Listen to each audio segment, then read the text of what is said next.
Daniele, Ana, Manuela, Glória, Zé Leite, eita, só gente boa, Marcos Coelho. Oi pessoal, tudo bom?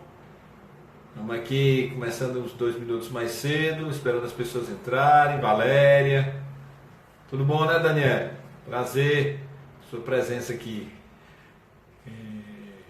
Guardando um pouquinho aí para as pessoas entrarem, das 19 horas para a gente começar.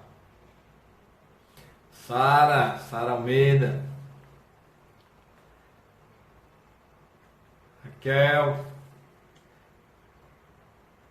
selecionadíssimo o grupo hoje.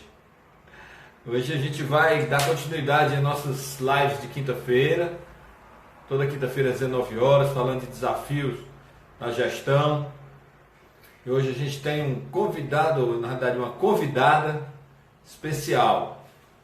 A gente vai compartilhar aqui a live com uma grande executiva.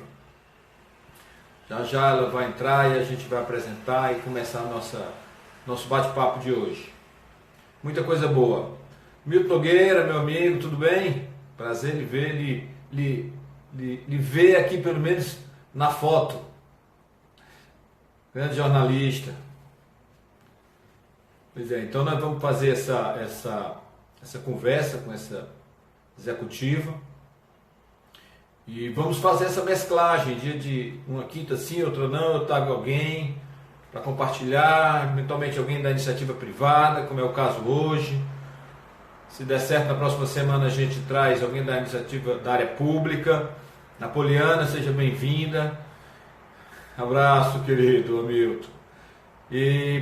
E aí vamos fazendo essa mesclagem. Eventualmente eu venho falar sobre algum tema sozinho e vou em alguns momentos compartilhando com outras pessoas. Isso é uma forma da gente compartilhar, né? Eu que faço um papel de mentoria, gosto desse trabalho, gosto desse momento de compartilhar, né? Estava até conversando um dia desse com o nosso amigo Marcos, que está aqui também presente, que a gente chega a um ponto que a gente precisa compartilhar tudo que a gente viveu. E a ideia aqui é a gente compartilhar experiências. A gente não está aqui para discutir teoria. Se ela vier a teoria, ótimo, né? Podemos conversar sobre isso. Mas mais do que qualquer coisa, a gente está aqui para conversar um pouco mais sobre as experiências das pessoas que passaram, passam ou estão até hoje em algum momento como executivos na gestão. Seja bem-vinda, Aparecida. Então a gente hoje especificamente vai ser uma fala de alguém da iniciativa privada. Eu já tenho uma pessoa aí já conversada para a próxima semana, deve ser uma pessoa da gestão pública, uma pessoa com muita experiência, que vem compartilhar com a gente amanhã. Desculpe, na próxima semana. Isso é tão bom que dá vontade de fazer todo dia. Então a gente está aqui, Zé Carlos, seja bem-vindo.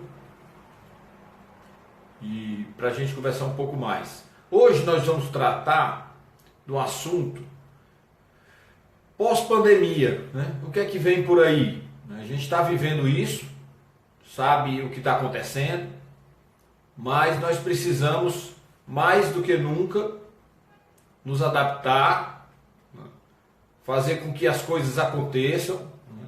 Como diz uma colega do Tribunal de Justiça, a gente não quer ser só moderninho e entrar na modernidade pela modernidade, a gente quer ter a capacidade de acompanhar o que está chegando, né? Para que a gente se prepare. Então, dentro desse título, Desafios da Gestão, nós estamos trazendo hoje exatamente o pós-pandemia.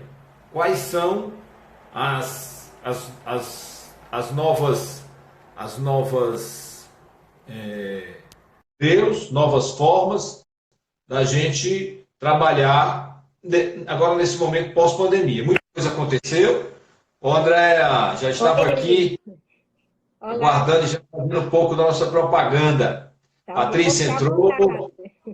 Eu estava dizendo que o público está selecionadíssimo. Olha, eu acho que foi por causa da sua presença hoje.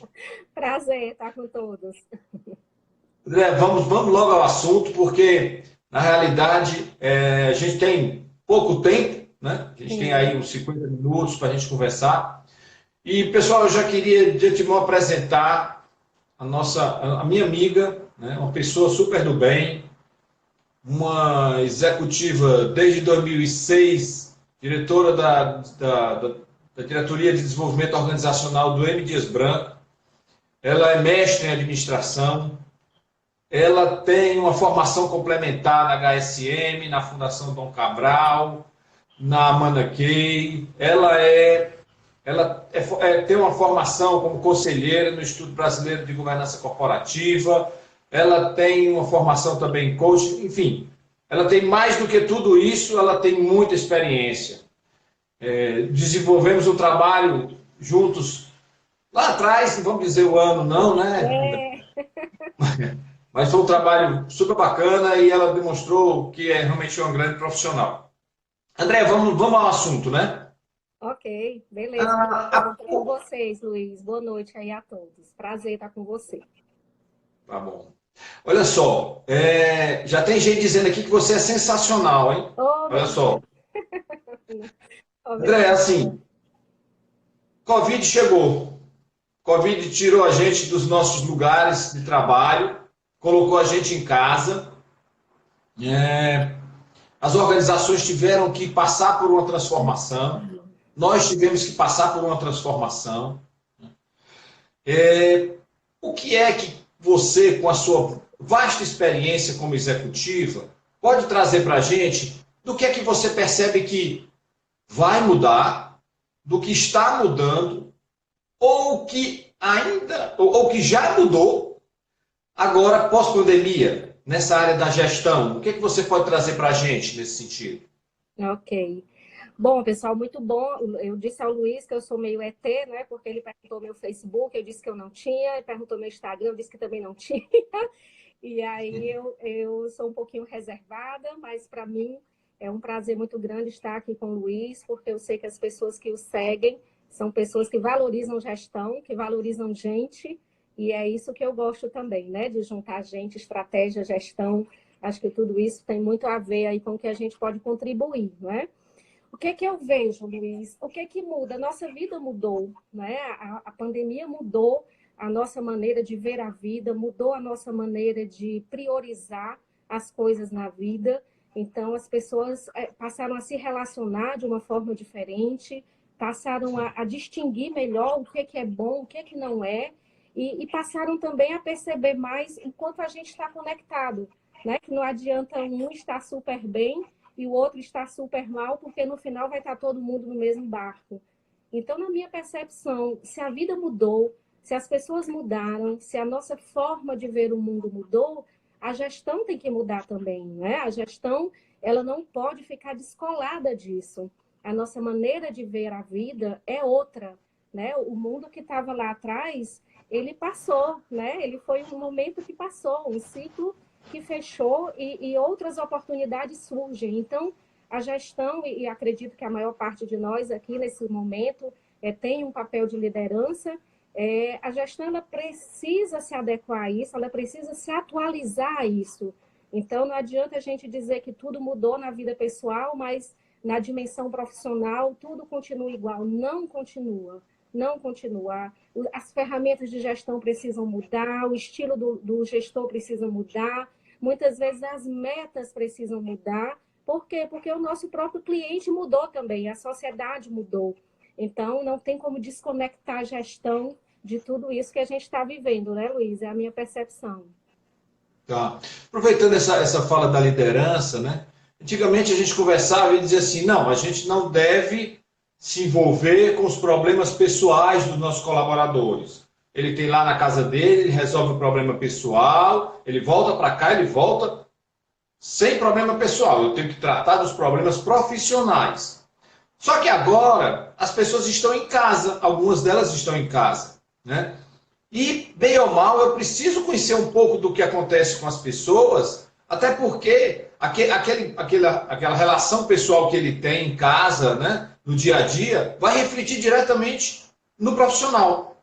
Então, assim, o que você acha que mudou desse perfil de liderança com esse processo da pandemia, com esse processo das pessoas em casa, enfim, com esse novo modelo de gestão?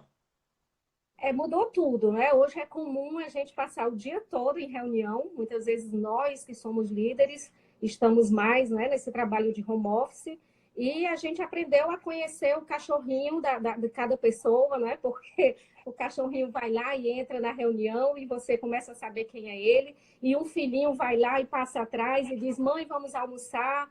Então não tem como desconectar, né? Assim, hoje o trabalho, eu acho até que isso, Luiz, está dando uma proximidade, está humanizando mais. Eu costumo muito nas nossas reuniões que nós fazemos questão de ter os rituais, né, diários, a hora da reunião, a hora de todo mundo se encontrar.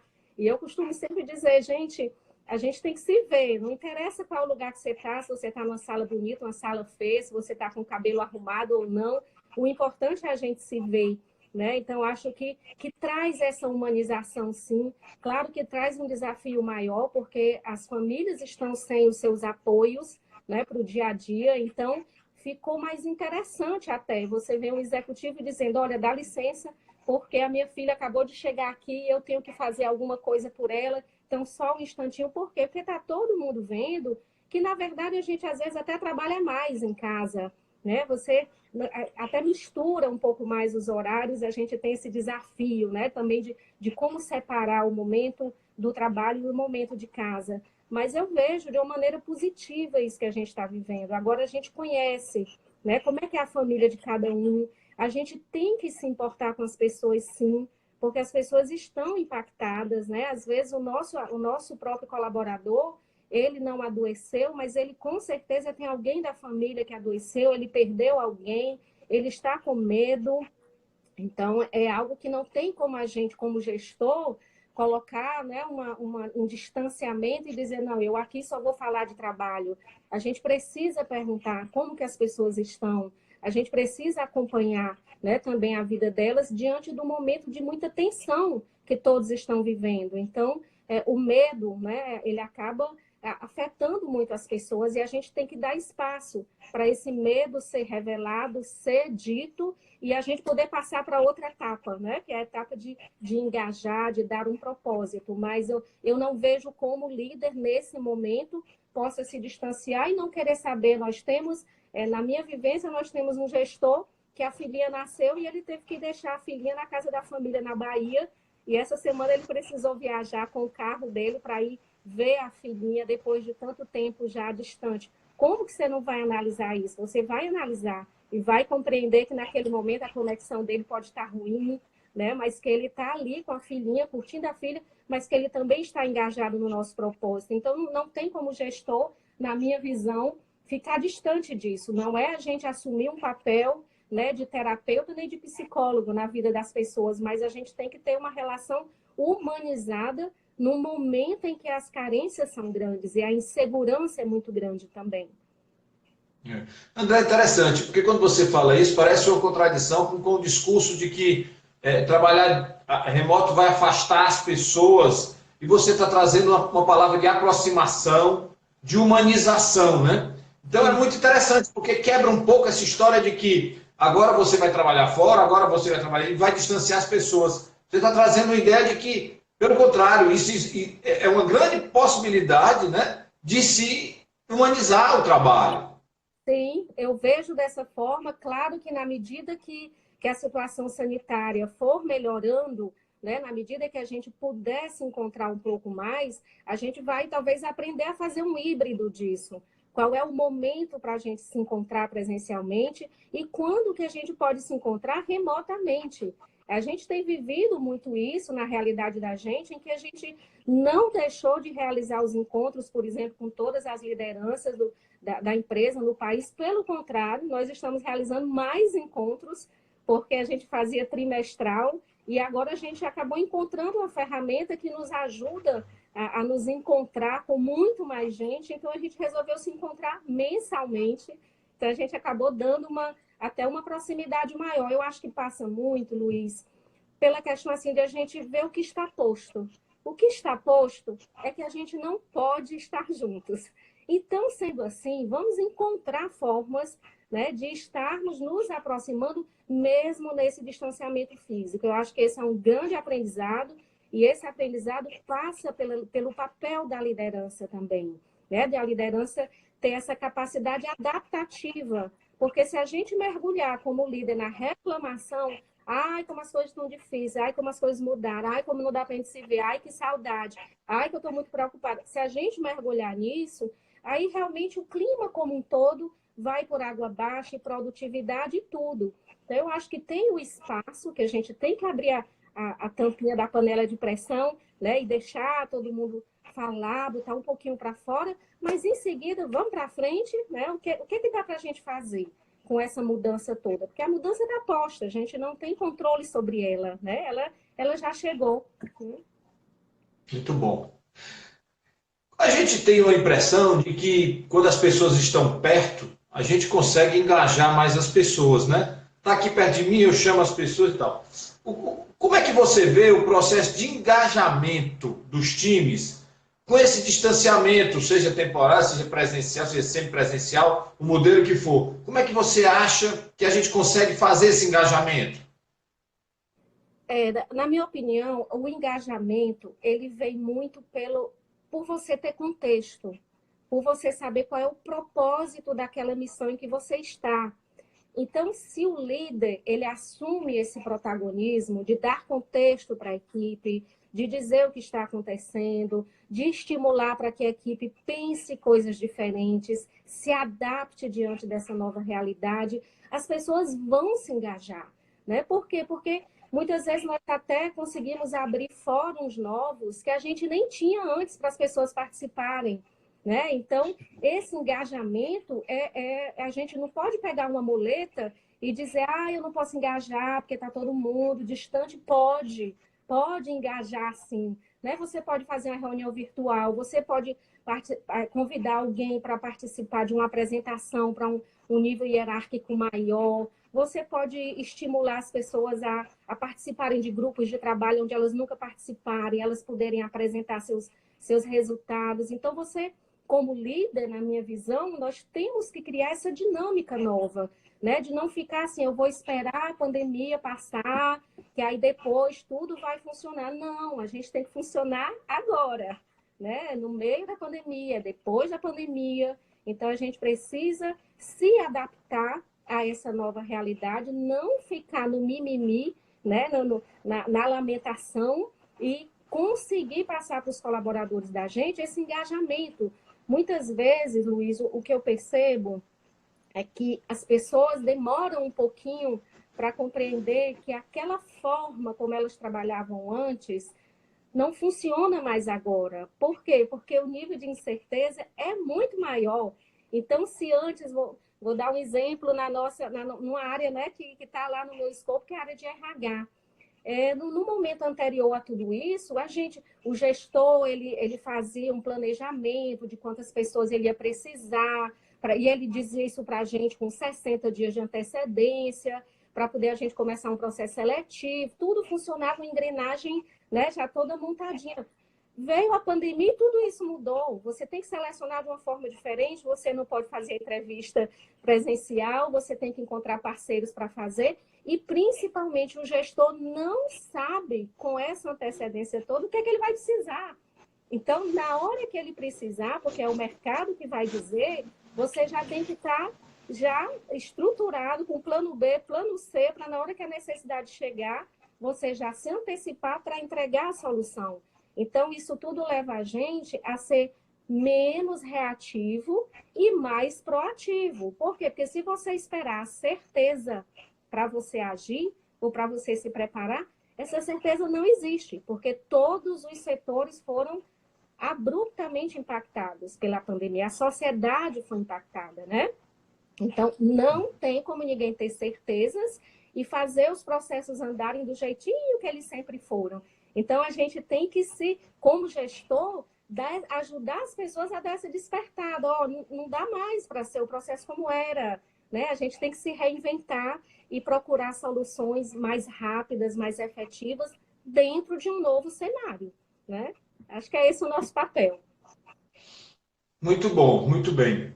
André, às vezes eu penso que muita coisa que a gente fazia, nós latinos, por exemplo, gostamos muito de estar perto da pessoa, olhar. Então, quando a entrevista Né? Como é que eu vou fazer uma entrevista com a pessoa sem olhar a pessoa, sem ver os movimentos dela? Então, a gente teve que se readaptar, ou reaprender todo um processo, como você está dizendo aí, né? Quer dizer, antigamente eu fazia minha seleção, olhando para a pessoa, trazia, conversava e tudo. Agora não, tem todo um processo novo, né?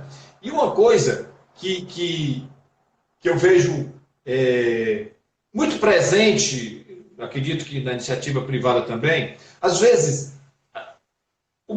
o cenário exige uma certa velocidade na decisão, né? E aí, nessa velocidade da decisão, a gente acaba deixando um pouco aquelas coisas que deveriam ser mais planejadas, médio e longo prazo, para atacar só o curto prazo, né? Então a gente vai no curto prazo para a sobrevivência da empresa, para que resolva o problema, porque daqui a 4 anos, daqui a 2 anos a coisa vai mudar, daqui a 6 meses. Então, como é que você vê isso agora nesse novo cenário, né? Como é que a gente consegue não carregar toda a energia que a gente tem para o imediato? Sim, esse é um grande desafio nosso, né? Porque não tem que não esteja passando por crise, né? Todo mundo está passando pela crise, né? Todo mundo está sendo impactado. Então, você é muito consumido no dia a dia. O que adaptar, o que fazer. Nós, então, trabalhamos num setor que é essencial, que não parou. Então, é uma coisa bem dinâmica mesmo. Todo dia o curto prazo chamando e todo o setor precisa disso. Mas e como a gente, como líder, pode criar um ritual para que a gente não fique também, Luiz, só no farol baixo, né? Só olhando aqui o buraco que está aqui na estradinha, bem aqui pertinho. A gente tem o dever, né, de também manter o farol alto ligado, né? A gente tem o dever, é claro que as questões do dia a dia, as demandas, muitas empresas estão passando, inclusive, por demandas financeiras, né? De sobrevivência, de caixa, de giro mesmo. Então, o curto prazo, ele é o oxigênio, né? Para a empresa sobreviver, e você tem que ser muito ágil, integrar muitas pessoas para o curto prazo se resolver. Mas o longo prazo é o músculo, né? Então, nós não podemos ficar só respirando e sem tratar da musculatura. Então, o longo prazo, ele precisa ser tratado, precisa ter rituais em que naqueles momentos ali, a gente desconecte do curto prazo e diga, não, aqui nós estamos pensando no longo prazo, né? Aqui nós estamos pensando no que faz sentido a gente fazer no futuro, e no que a gente vai agregar no futuro, né? Que soluções a gente vai gerar no futuro, porque senão a gente fica atropelado pelo curto prazo e daí a pouco a sociedade quer uma outra solução de nós e nós não estamos com essa solução montada, né? Então, eu acredito muito na nossa experiência na empresa, nós fazemos muito isso, nós temos os rituais diários do dia a dia, daquilo que tem que ser tratado, integrado, mas também nós temos os rituais todos os meses de parar, de pensar, de avaliar os projetos estratégicos, de reportar para o nível diretivo, de reportar para o conselho de administração, de manter o sino tocando para o longo prazo. Naturalmente que a gente tem que adaptar. Muitas vezes aquilo que a gente sonhou e pensou em fazer para o longo prazo, esse ano não dá para fazer. Mas algumas outras coisas dá para fazer sim, né? Então, manter esse olhar também de farol baixo, farol alto, é fundamental na gestão. Porque senão a gente vai virar um tarefeiro, né? A gente vai virar um gestor que faz a tarefa do dia a dia e é tragado por tudo isso. A gente não pode se deixar tragar, né? Tem o dia a dia para cuidar, mas é preciso pensar nesse futurozão lá que nos aguarda e que a gente não pode chegar lá despreparado, né? Então, é desafiador, não é fácil, mas é nossa missão, né? Está na missão da liderança isso, na minha opinião. Claro. Eu sempre me lembro das discussões que a gente tem no Tribunal de Justiça, e eu acho que todas as empresas têm, é a história da cultura da inovação, né? Acho que algumas empresas, algumas organizações que estavam no movimento, né, no movimento de transformação digital, ou de inovação, uma coisa assim, elas sofreram menos nesse momento, pelo menos é a minha percepção, né? Claro que todas elas buscam isso, mas umas já estavam mais avançadas. Por exemplo, a gente tem um processo de digitalização já em curso, então isso facilitou e facilita esse trabalho. Mas como é que a gente traz para tudo isso que você disse, para que a gente não seja tarefeiro, para que a gente pense médio prazo, longo prazo, para que a gente não pense só no curto prazo? Como é que a gente entra aí nesse caldeirão todo, a cultura da inovação? Como é que a gente traz isso para dentro desse caldeirão?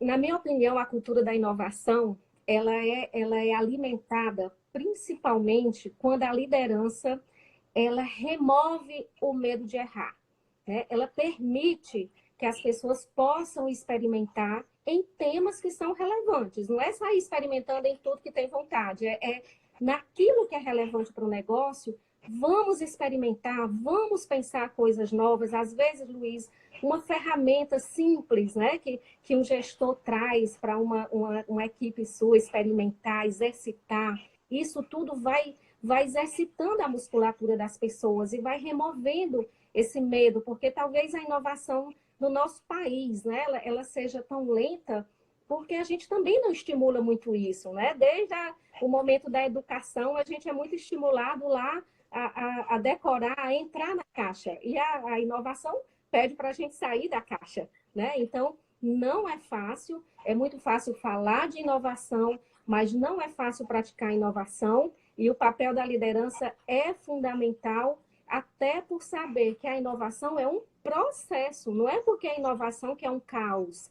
A inovação é um processo, né? Então, cabe ao líder também ajudar a focar quais são os temas que precisa inovar, ajudar a criar equipes multidisciplinares para inovar, a criar fóruns para que as pessoas possam apresentar as suas ideias. Então, acho que a inovação ela acontece nessa semente que vai sendo plantada no dia a dia, de as pessoas poderem experimentar naquilo que é relevante para o cliente, porque muitas vezes as pessoas esquecem o cliente, né? Toda organização tem seu cliente.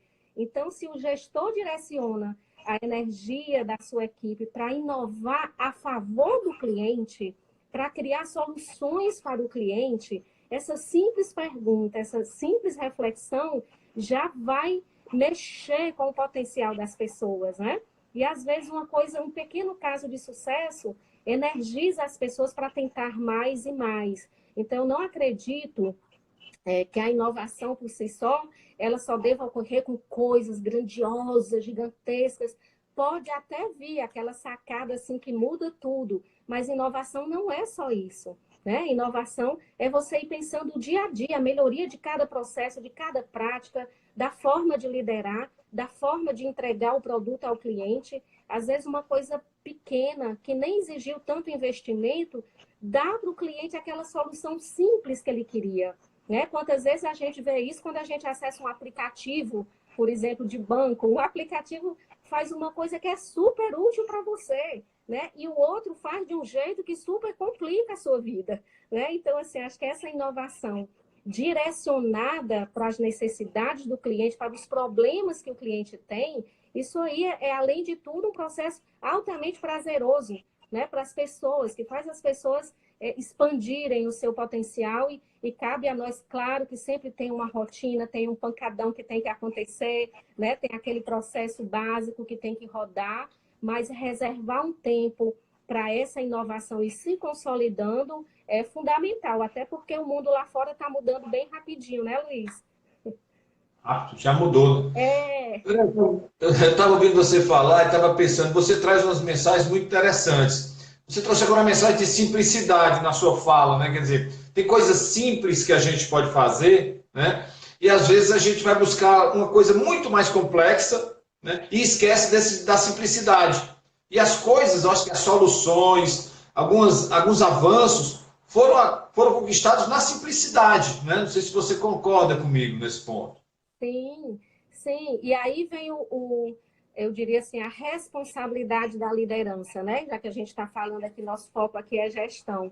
Eu acho que vem essa grande responsabilidade, porque a depender de uma simples pergunta que o líder faça, uma coisa pode ser resolvida de uma maneira super simples, super integrada, sem depender de, não, eu só vou fazer isso quando eu tiver orçamento, eu só vou fazer isso quando eu tiver o céu e as estrelas, né? Porque às vezes tem um mundo de justificativas que são justificativas convincentes para a gente não fazer o novo, né? Então, mas cabe ao líder essa provocação, né? E o que nós podemos fazer, né? Mesmo sem ter essas condições ideais de temperatura e pressão. Então, às vezes, é um estímulo do líder que também ilumina a equipe, né? Para que a equipe pense algo diferente. Então, eu vejo que, claro, que tem o papel de cada pessoa, de querer protagonizar, de querer fazer o novo, mas esse estímulo, essa alavanca, ela vem muito da postura do líder. Se ele é o líder do controle, né, que ele quer mais é que o processo que sempre foi feito de um jeito continue sendo feito daquele jeito,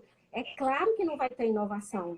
Né? Mas se ele é um líder que diz, não, esse processo precisa acontecer, ok. Mas e o que mais nós podemos fazer de novo, pessoal? Né? O que, que a gente pode criar de novo? Né? E, então, se ele tem esse outro olhar, aí ele vai semeando para que as pessoas também possam mostrar suas habilidades, seus talentos e as soluções que os clientes precisam, né? Que não vai vir de nenhum heroísmo, né? Vai vir de trabalho em equipe, de cultura de inovação, né? Ah, sempre o cliente. Me diga uma coisa, assim, a gente que já passou dos 40, tem condição, tem condição ainda de capitanear um processo desse de transformação? A gente que já foi moldado em determinado processo, será que a gente consegue fazer isso? Nós que já estamos com a maturidade já estabilizada no nosso trabalho? Eu vejo, Luiz, que a combinação, né, é muito boa quando a gente coloca um time que uma parte do time tem mais maturidade, outra parte do time é mais nova, está ali querendo aprender, fazer o novo. Então, eu acho que é dessa combinação que saem as soluções. Eu acredito muito nessa complementaridade. Acho que um time só de pessoas de mais de 40 é um time incompleto, assim como um time com só pessoas com menos de 40 é também um time incompleto. Então, acho que é nessa troca que as soluções acontecem. Acho que, independente da idade, o que mais conta mesmo é o modelo mental. É o quanto que você está aberto para aprender, porque você pode ter pessoas novas, extremamente vaidosas, que acham que já sabem de tudo e que não toleram aprender, né? E você pode ter pessoas também de uma idade maior que tem a cabeça super aberta, né? Então, acho que isso aí depende muito do modelo mental, da atitude de cada um, independente do sexo, da idade, né? Da posição social. E vejo que esse mix, essa junção, ela é sempre muito rica, né, para a gestão. Quanto mais a gente puder ter times multidisciplinares, quanto mais a gente puder quebrar as barreiras que tem entre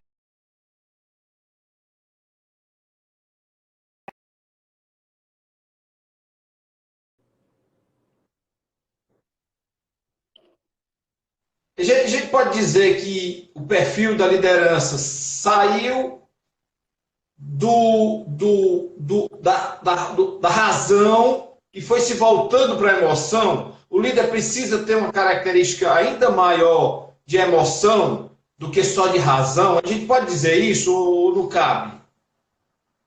Luiz, eu penso que o equilíbrio ele é necessário, tá? O líder ele precisa ter, claro, a razão, porque ele precisa saber analisar dados, ele precisa saber extrair insights para processo decisório a partir de dados, ele precisa estimular a equipe a ter um racional por trás do processo decisório. Então, cada vez mais a análise de dados, né, o uso de ferramentas analíticas, estatísticas, o próprio conhecimento técnico, ele é fundamental, que vem desse lado racional. Mas, por outro lado, ele também precisa equilibrar o emocional, porque é o emocional que vai fazer ele compreender quem é a pessoa certa para o lugar certo. Né? É o emocional que vai fazer ele compreender qual é a hora de falar, qual é a hora de calar, né? Qual é a hora de dar um pouco mais de afeto, qual é a hora de ser um pouco mais duro e puxar um resultado que vai vir. Então, acho que ele precisa ter essa emoção para que ele se conecte com as pessoas, não para ele querer ser a pessoa mais amada do mundo, ele ser a pessoa, o amiguinho de todo mundo, não é isso. Com todo mundo é o respeito e quando vier a amizade, ótimo, né? Mas é ele conciliar esse emocional, até porque para lidar com as incertezas do dia a dia, com as demandas que surgem a cada momento, né, que você não tem controle sobre elas, essa pressão ela é muito alta. Então, o emocional é fundamental, senão o líder ele vai se isolar.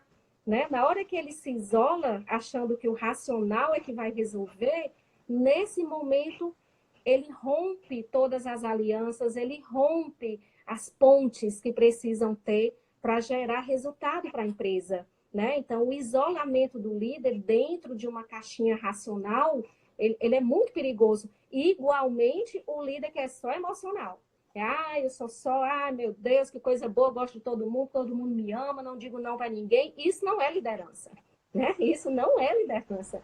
Então, essa confusão muitas vezes existe também. Então, o emocional, para ser usado nessa dimensão, né, de compreender o momento de cada pessoa, de se compreender, se autoconhecer, para também saber aonde que pode melhorar como líder, né?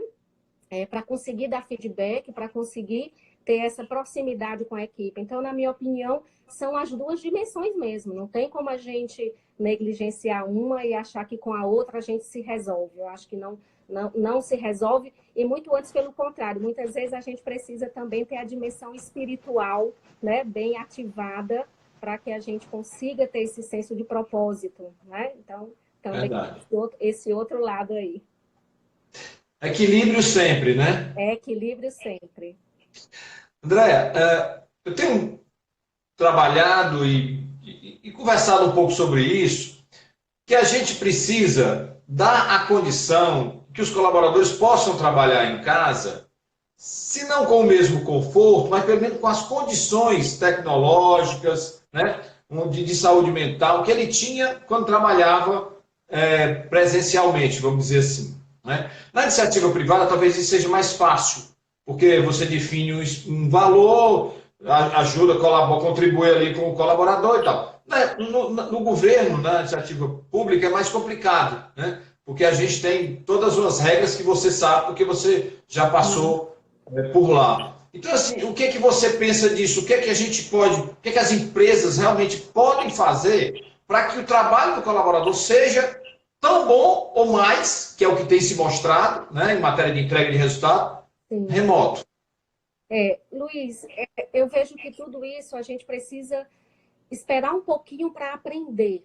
A gente está no meio da crise, né? A gente não sabe o quanto que a gente vai continuar em trabalho remoto, quais as atividades que poderão seguir em trabalho remoto, que acho que muitas atividades poderão seguir em trabalho remoto, outras serão trabalho híbrido, parte presencial, parte remoto, e outros voltarão a ser presencial. Então, acho que tanto a empresa como o servidor, né, ou o colaborador, precisa compreender primeiro isso. Peraí, a gente está no meio de uma crise, a gente não pode querer as condições ideais de temperatura e pressão no meio de uma crise. Então, há de ter esse bom senso também, tanto no público como no privado. Mas, naturalmente, se alguém está com dor na lombar, porque não tem, né, uma cadeira adequada em casa para trabalhar, e essa dor está afetando muita pessoa, e a pessoa tem um patamar salarial que uma compra de uma cadeira pode ser algo impactante para aquela família,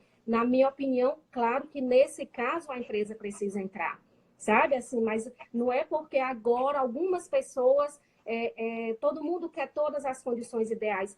Não dá porque está tudo muito turbulento ainda, né? Mas na medida que a saúde for afetada, eu acho que cabe à pessoa dizer para a sua liderança que a sua saúde está afetada e cabe ao líder, dentro das políticas e das condições da empresa, suprir essa necessidade da pessoa, né? Mas não tem como, de repente, vamos, né, resolver os problemas de todos, porque a busca de solução, nós que somos líderes sabemos disso, tanto no público como no privado, é muita coisa para cuidar ao mesmo tempo, né? Então, acho que cabe também a cada colaborador, a cada servidor, esse bom senso. Gente, dá para eu me acomodar aqui?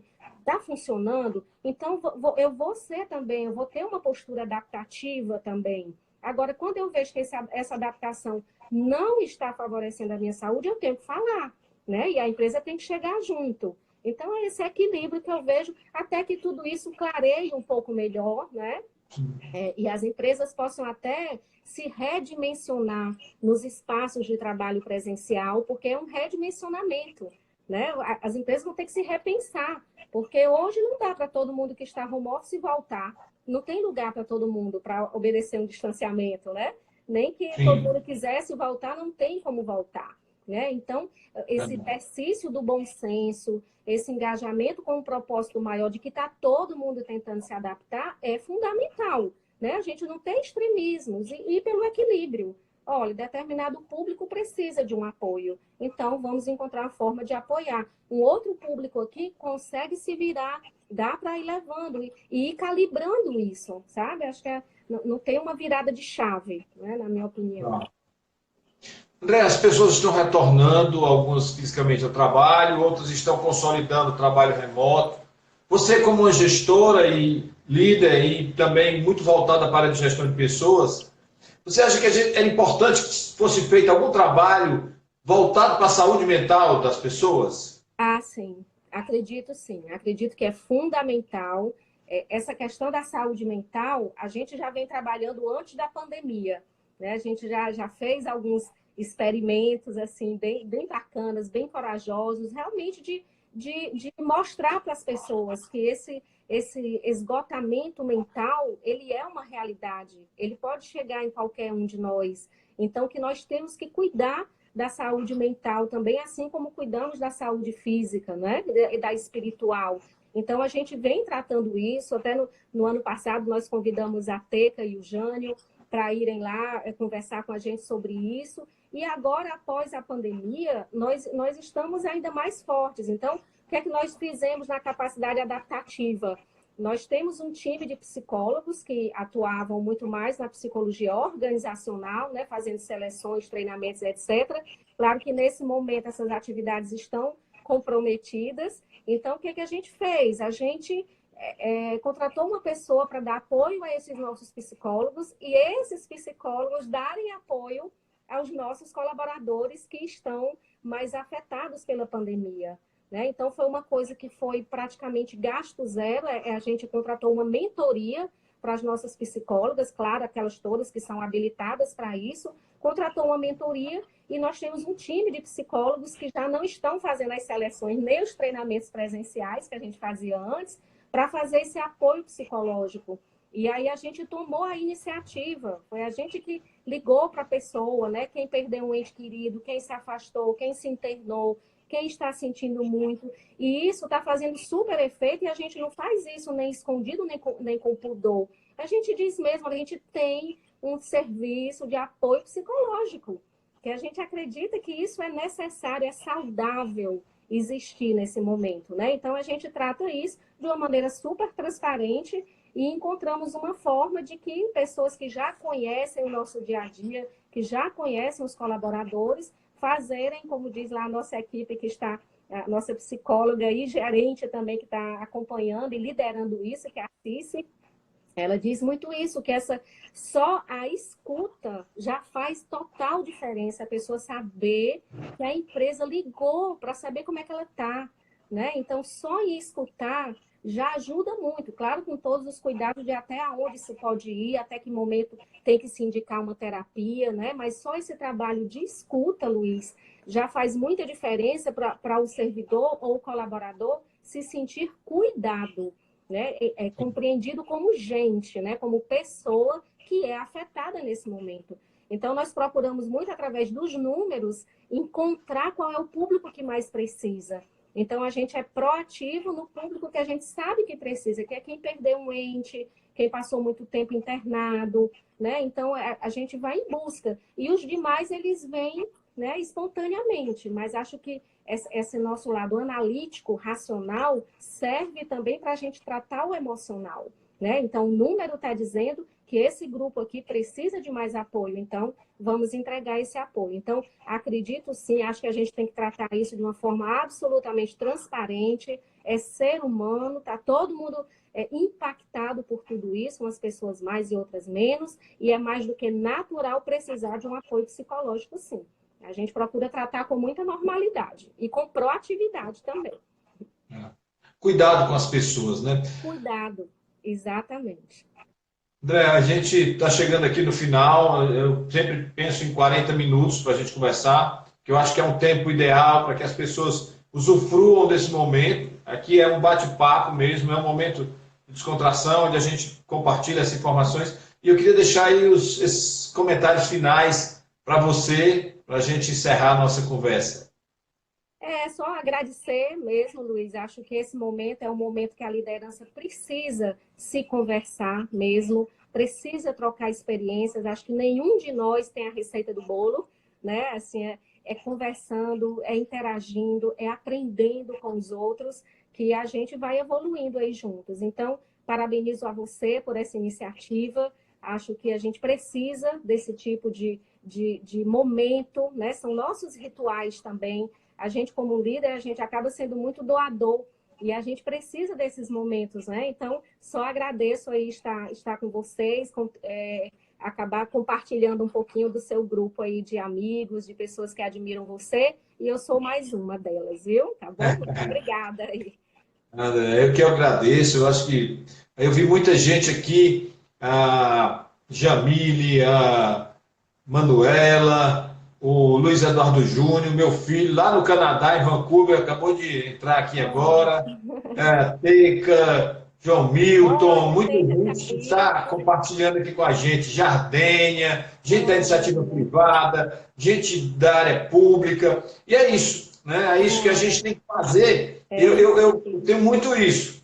Eu acho que o Estado contribuiu muito comigo. Agora eu quero contribuir com as pessoas. Eu quero passar para as pessoas alguma experiência, como se fosse uma mentoria daqui, essa coisa da gente dizendo, olha, a minha experiência diz isso, pode ser que não dê certo, mas talvez esse seja o caminho. Você deu muitos insights, você mostrou muita coisa interessante, eu que agradeço você, lembrando para você e para o pessoal que na próxima quinta, às 19 horas, nós estamos aqui novamente, estou já quase fechado com a pessoa da área pública, uma pessoa conhecida, que tem experiência na gestão. A minha intenção aqui, André, não é trazer um grande, vamos dizer, como eu te digo, um grande figurão. Sim. Não. Quero trazer pessoas que possam dizer, olha, eu fiz isso, eu fiz aquilo, eu vivi isso e quero compartilhar com vocês. Então, você fez isso muito bem. Mais uma vez, muito obrigado pela confiança. Quando eu lhe chamei, você disse assim, não, Luiz, eu não gosto muito, mas para você eu vou. Então,